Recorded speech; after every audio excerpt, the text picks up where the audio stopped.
Movie की start year 1972 से होती है, जहां पर हम एक पुराना घर देखते हैं। उसी घर में दो बच्चे मार्बल यानी कि कंचों से खेल रहे होते हैं और इसी बीच में वो मार्बल गिरकर दूसरे अपार्टमेंट में चली जाती है। ये देखकर वो दोनों बच्चे बहुत ज्यादा डर जाते हैं क्योंकि उस अपार्टमेंट में उन्हें जाना मना होता है, लेकिन हिम्मत करके वो दोनों बच्चे अंदर चले जाते हैं। वहीं पर वो दोनों एक चेयर पर किसी बूढ़ी सी लेडी को देखते हैं और उसी बूढ़ी के बगल में ही वो मार्बल पड़ा होता है। जब वो बच्चा उसे लेने जाता है तो उस बूढ़ी औरत का मुंह उसकी तरफ हो जाता है और उस बूढ़ी औरत का खौफनाक चेहरा देखकर वो दोनों बहुत ज्यादा डर जाते हैं क्योंकि वो औरत कब का मर चुकी थी। अब सीन शिफ्ट होता है और हमें 4 साल बाद का सीन दिखाया जाता है, जहाँ पर उसी अपार्टमेंट में एक फैमिली रहने के लिए आई होती है।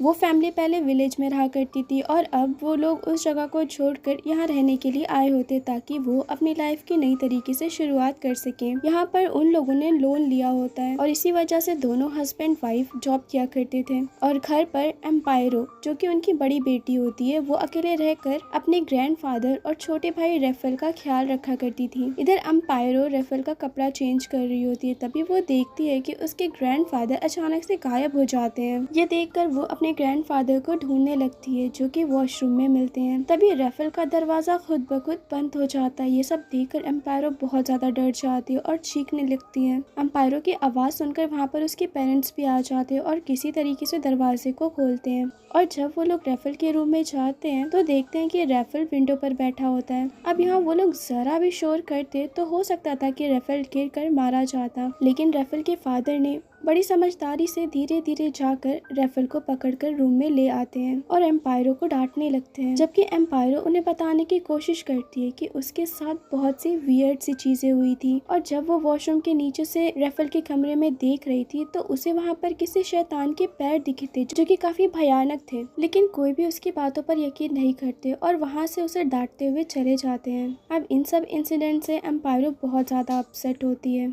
खैर, इधर हम एम्पायरो के दूसरे भाई पेपे को देखते हैं, जहाँ पर उसे एक लेटर मिलता है और उसे लगता है कि वो सामने के अपार्टमेंट से किसी लड़की ने भेजा है, क्योंकि उस लेटर पर एक लड़की का नाम लिखा होता है, जिस पर पेपे को लगता है कि शायद वो लड़की उससे फ्रेंडशिप करना चाहती है। तब वो भी अपना नाम लिखकर सामने के अपार्टमेंट तक पहुँचाता है और काफी देर तक वेट करता है, लेकिन उस लड़की का कोई भी रिस्पॉन्स नहीं आता है। और जैसे ही वो कुछ देर के लिए वहाँ से हटता है तभी वो देखता है कि उसके विंडो पर दोबारा से लेटर आया है। दूसरी तरफ हम रेफल को देखते हैं जो ड्राइंग बना रहा होता है और ये सब एम्पायरो देख रही होती है। तभी पीछे से एम्पायरो के ग्रैंडफादर बाहर चले जाते हैं। ये देखकर एम्पायरो रेफल को बड़ी सख्ती से मना करती है कि जब तक वो यहाँ पर ना आए तब तक वो यहाँ से बिल्कुल भी ना हिले, और खुद वो ग्रैंडफादर के पीछे जाती है। इधर रेफल को एक मार्बल दिखाई देता है जिसे फॉलो करते हुए वो एक रूम में चला जाता है और ये वही रूम होता है जिसे हमने मूवी के स्टार्ट में देखा था। वहाँ की टीवी अचानक से ऑन हो जाती है और जैसे ही रेफल उसके पास जाता है तो वो कार्टून कैरेक्टर उसे बात करने लगता है। ये देखकर रेफल बहुत ज्यादा डर जाता है और वो उस टीवी को बंद करने के लिए जाता है,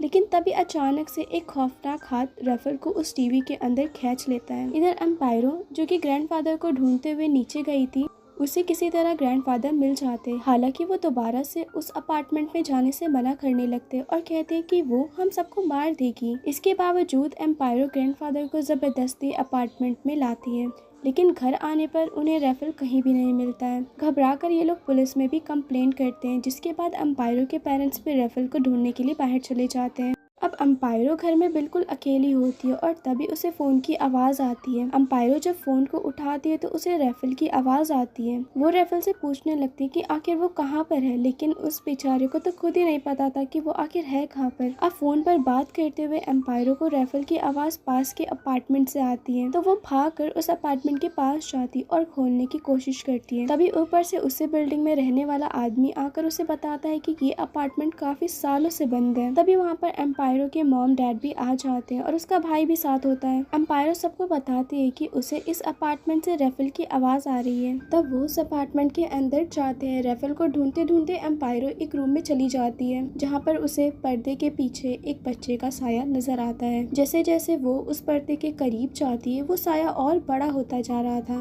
और जैसे ही एम्पायरो वहाँ का पर्दा हटाती है तो वहाँ पर एक चुड़ैल होती है जो कि दिखने में काफी खौफनाक होती है। ये देखकर एम्पायरो डर कर जोर जोर से चीखने लगती है। तभी वहाँ पर एम्पायरो के पेरेंट्स आकर उसे शांत करने की कोशिश करते हैं। एम्पायरो के डैड विंडो पर जाकर चेक करते हैं, लेकिन वहाँ पर कुछ भी नहीं होता है। नेक्स्ट डे हम एम्पायरो की मदर को देखते हैं जो अपने जॉब पर होती है, जहाँ पर एक डिसेबल लेडी आती है और वो एम्पायरो की मदर को देखकर विसल यानी कि सीटी बजाने लगती है।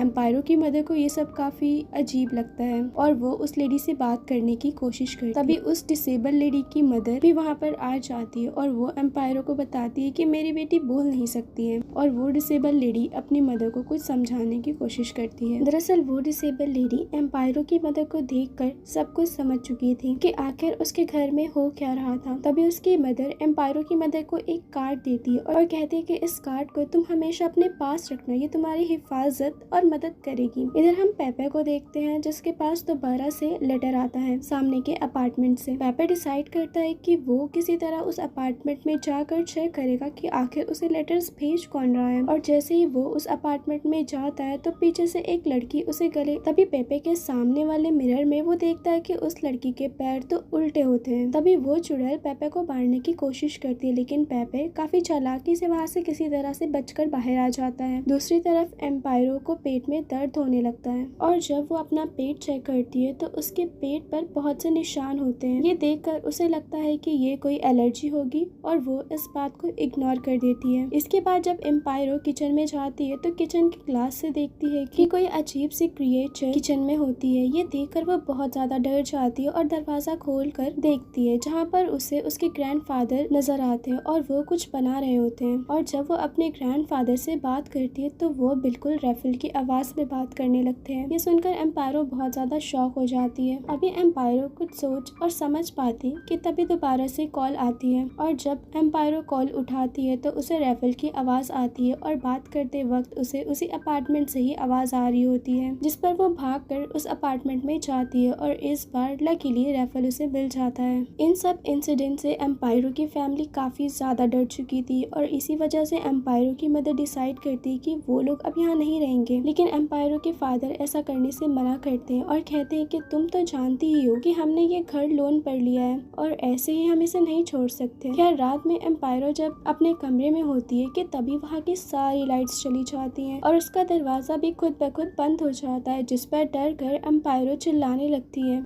ये सुनकर एम्पायरो के पेरेंट्स वहाँ पर आ जाते हैं और देखते हैं कि वहाँ पर किसी का बहुत बड़ा शैतानी हाथ होता है जो कि काफी खौफनाक होता है, जो सीधा एम्पायरो की तरफ आ रहा था। एम्पायरो के फादर उसे तुरंत अपनी तरफ खींच लेते हैं। वहीं पर एम्पायरो के फादर उस चुड़ैल को भी देखते हैं और फाइनली उन्हें भी यकीन हो जाता है कि इस घर में कोई सोल है। और इतना सब होने के बाद वो सब घर को छोड़कर होटल में जाते हैं ताकि वो लोग वहीं पर ही नाइट स्टे कर सकें। नेक्स्ट डे बैंक वाले एम्पायरो के पेरेंट्स को बताते हैं कि उन्हें जल्द से जल्द बैंक का लोन चुकाना होगा, जिस पर पैसों के लिए एम्पायरो के फादर अपने फ्रेंड्स को कॉल करते हैं, लेकिन कोई भी उनकी मदद नहीं करते हैं और ऑफिस में ना जाने की वजह से उनको जॉब से भी निकाल दिया गया था। अब कुछ रास्ता ना होने की वजह से एम्पायरो की मदर उसी डिसेबल लेडी के घर पर जाती है जिन्होंने उसे काट दिया था। एम्पायरो की मदर उन्हें सब कुछ बताते हैं, जिस पर वो लेडी उसे कहती है कि हमने तुम्हारे घर पर होने वाली हर एक चीज का पता है। इसके बाद वो उनके घर पर जाती है ताकि वो उनके घर को देख सके।